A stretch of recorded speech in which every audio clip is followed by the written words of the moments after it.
muito bem, meus caros, muito bem.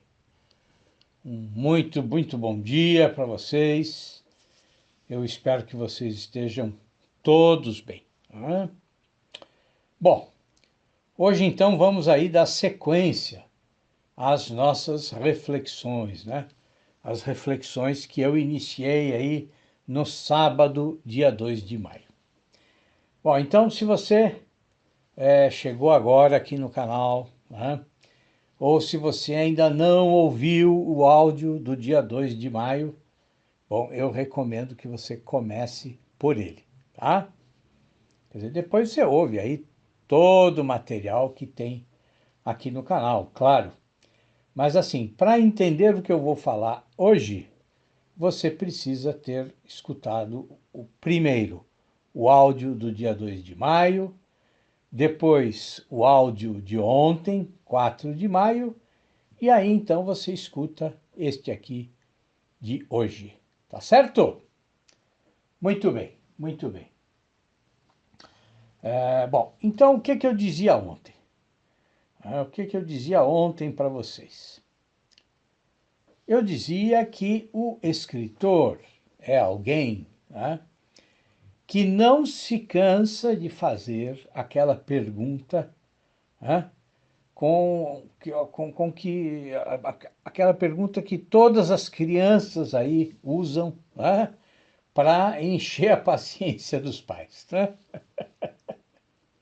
Quer dizer, toda criança tem aí a sua fase de perguntar por quê. Né? E, quer dizer, essa fase de nunca aí se satisfazer com as respostas, sempre buscando, sempre tentando chegar a uma resposta que seja definitiva. Né? Definitiva no sentido de esclarecer tudo, né? Definitiva no sentido aí de chegar à essência das coisas, no sentido de descobrir a verdadeira origem das coisas.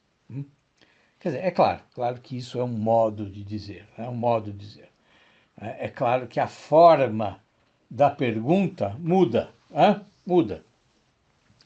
O adulto ele abandona o questionamento infantil, que é um questionamento direto e repetitivo, né? E começa então a ornamentar as suas perguntas com, com uma determinada retórica. Né? E talvez os adultos façam isto exatamente para esconder, né? Quer dizer, o ímpeto, esconder a urgência, esconder a própria angústia, né? Essa angústia que nasce dessa necessidade de obter respostas. Né? Mas o porquê infantil, ele permanece ali no centro, né? No substrato da nossa vontade, da nossa necessidade de encontrar respostas. Né? Bom, e aí de pergunta a pergunta, nós vamos aí acreditando que nós conhecemos mais. Né? Bom, e de fato nós conhecemos efetivamente, né, algumas coisas, ainda que de forma restrita. Né? E a experiência, ela nos permite, né, que a gente saiba cada vez mais, não só em relação às coisas do mundo, né? Quer dizer, aquelas coisas, quer dizer, as quais nós estudamos, né? Mas que a gente saiba mais em relação às próprias pessoas. Né? Então, nós aprendemos aí, né, um mais lentamente que os outros, né, que, por exemplo, certas maneiras de olhar, ou de sorrir, né, ou de morder os lábios, ou de ajeitar o cabelo, né? Quer dizer, esses leves trejeitos, né? Esses levíssimos gestos, né? Quando nós os observamos, por exemplo, na mulher que nos acompanha aí há anos, né? Bom, eles revelam para nós, eles confirmam para nós um quê da sua personalidade, né? Da personalidade dela, né? Então, assim, quer dizer, eu sei, quando eu observo a minha esposa, né? Quer dizer, que ela também, por exemplo, emite sinais que são sinais involuntários, né? Mas eu sei que esses sinais, eles me dizem se o que eu digo ou se a minha proposta agrada a ela ou não, né? Quer dizer, esses sinais, eles me mostram que, assim, que a minha argumentação pode seguir nesta ou naquela direção, né? E eu sei, né? Eu sei muitas vezes, exatamente por conhecer a minha mulher, quer dizer, sei por antecipação que, em determinadas situações, tudo o que eu disser vai ser inútil, né? E que nada vai modificar o comportamento dela, não é? Então vejam só, quer dizer, eu não coloco essas constatações, nessas constatações, eu não coloco nenhum julgamento de valor, né? Não é isso, né? Apenas é assim, né? E é assim porque a experiência, todas as experiências, né? Quer dizer, a experiência, quando ela não é só observada, mas ela é absorvida e refletida, né? Bom, a experiência, então, acrescenta em nós sucessivas camadas de conhecimento, né? E se grande parte, né, de nós passa a vida aí sem compreender, né, a imensidade de sinais que nos são oferecidos por todas as pessoas, em todas as circunstâncias, né? Bom, isso não significa que esses sinais não existem, né? Ou que essa forma sutil aí de ciência seja um dom concedido a poucos, né? Quer dizer, nada disso, nada disso. Quer dizer, essa cegueira, né? Essa forma de cegueira, bom, ela não se deve a defeitos, a limites ou a qualquer suposta má formação do real, né? Da realidade, né? Mas essa cegueira se deve somente à incapacidade, à falta de atenção aos limites do próprio observador, né? Do próprio homem. Então vejam, quer dizer, a mesma forma de conhecimento e de certeza, né, ocorre em relação às coisas, né, as mais diferentes coisas. Então, por exemplo, né, depois que você se queima a primeira vez, bom, você sabe para o resto da sua vida que o fogo fere, né? E aí, então, intuitivamente, você começa a distinguir níveis de calor, né? E percebe que alguns são até suportáveis, né? E você também descobre formas de evitar as queimaduras, de evitar os ferimentos, né? E também, claro, com a ajuda da experiência dos que circundam você, você também aprende alguns remédios para possíveis queimaduras, né? E você descobre, você aprende principalmente que, na maior parte das vezes, né, alguns microsegundos de reflexão, né, quer dizer, segundos aí brevíssimos, né, e intuitivos, quer dizer, podem proteger você de um desastre maior, né? Então você aprende a ser previdente numa infinidade de situações, né? A gente sabe, inclusive, que nesses níveis de conhecimento e de consciência, né, bom, nós podemos caminhar através desses níveis de conhecimento e de consciência, né? Nós podemos subir ou descer por eles como se a gente estivesse aí numa escada feita para cruzar as camadas da realidade, né? Quer dizer, conhecendo então essas camadas mais ou menos, né? A depender aí dos nossos interesses, da nossa curiosidade e também, claro, da nossa necessidade, né? Necessidade. Bom, mas vamos pensar num exemplo aí, num exemplo mais concreto, né? Vamos imaginar então um escritor que todos os dias, ele vê da janela do seu apartamento um homem que varre a calçada, né? Então, assim, esse varredor, ele pode ficar encoberto, né, por suposições, por dúvidas, por preconceitos e por idealizações, né, se o escritor não descer os andares que separam ele do varredor e, né, aí, por algum motivo, disposto a vencer essa barreira invisível que atrasa, né, todas as relações sociais, né, ele então caminha na direção do varredor, né, e se dirige ao varredor para falar com ele, né, e, assim, faz isso inventando qualquer desculpa, né? Veja, eu não estou dizendo que isso é necessário e não estou dizendo que essa é a regra que todo escritor deve seguir, não é nada disso, né? Eu estou apenas pensando aí em voz alta num exemplo, tá? Bom, então, supondo que o escritor deseja essa aproximação, né, o que ocorre? Bom, as possibilidades são infinitas, não é?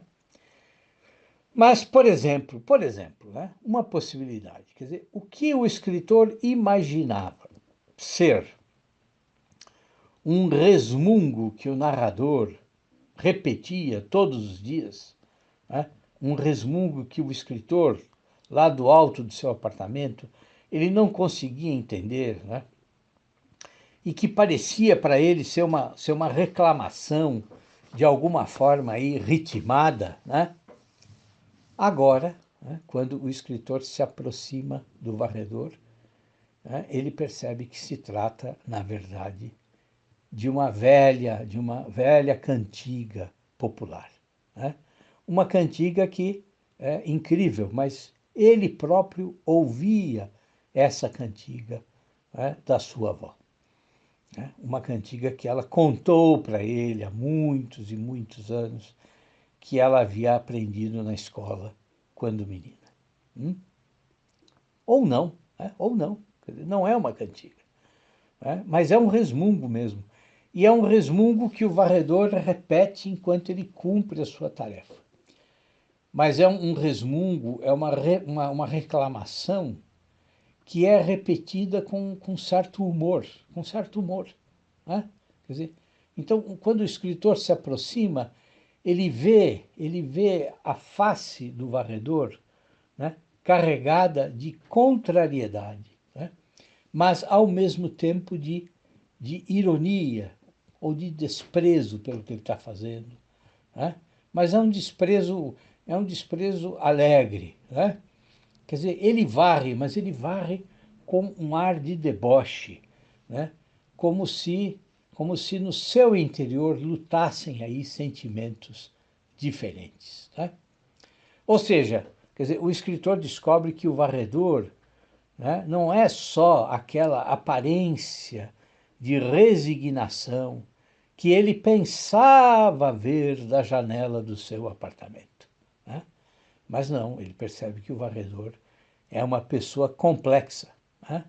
É um quebra-cabeça cujas peças, quer dizer, o escritor só vai conseguir aí agrupar parcialmente se, por um lado, ele investir aí alguma dose de simpatia, né, para iniciar um diálogo e conseguir assim que o varredor fale um pouco de si mesmo e, por outro lado, completar, né, esse quebra-cabeça com a sua própria imaginação, né?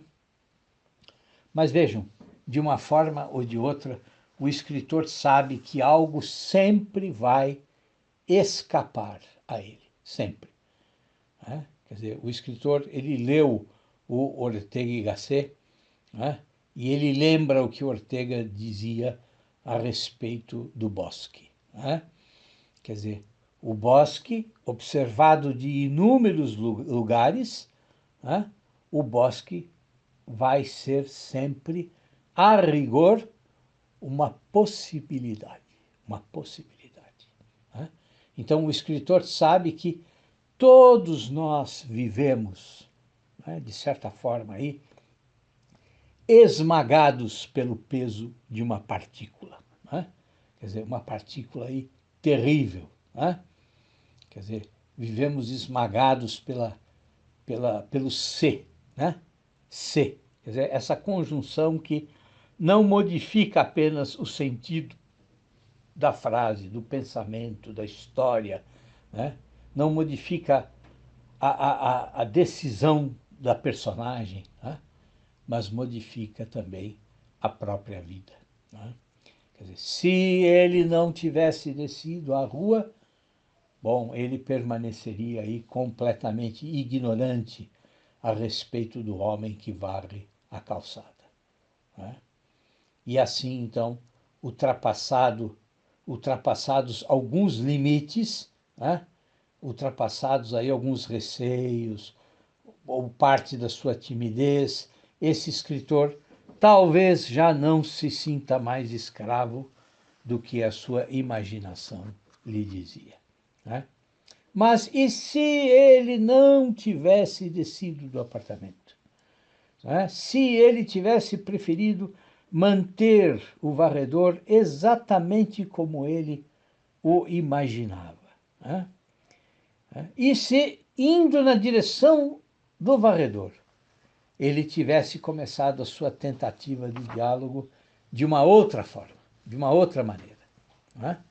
Quer dizer, que caminhos, né, esse primeiro contato seguiria, né?